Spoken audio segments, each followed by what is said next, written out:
হাই friends, আজি ফুৰিবলৈ আহিলোঁ আমাৰ দেউতাৰ ডাঙৰ মোমায়েকৰ ঘৰত, মানে মোৰ আইতা ককা। আইতাগৰাকী আছে, খুৰা দুজন আৰু খুৰী বাবুহঁত আছে।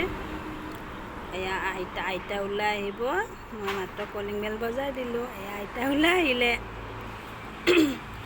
তাৰপিছত আমি সকলোৱে বহি চাহ খালোঁ। এয়া খুৰা খুৰী বাবু দুজন, মোৰ ল'ৰা ছোৱালী গোটেইকেইটা বহি আমি একেলগে চাহ খালোঁ। তেওঁলোকে আমাৰ কাৰণে চাহ খাবলৈ ৰৈ আছে। এফালে খুৰী পাকঘৰত মাংস বনোৱা ব্যস্ত, তেওঁ আগতেই কিবা কিবি কৰিয়ে থৈছে। ময়ো অলপ সহায় কৰি দিলোঁ।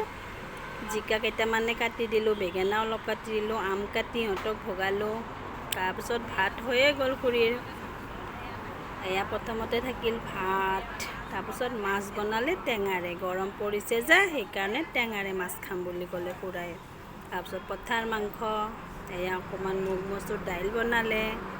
ইফালে বেঙেনা ভাজি, জিকা বনালে, জিকাটো মাছ দিলে। যোনে টেঙা নাখালে জিকাৰ মাছ খাব। তাৰপিছত অকণমান চালাডটো কাটি ল'লে। আজি দুপৰীয়া সাজত ইমানখিনিয়ে আছিল। একেলগে আমি এতিয়া খাব বহিলোঁ। আজি দুপৰীয়া সাজ আলহীৰ ঘৰত। Bye bye.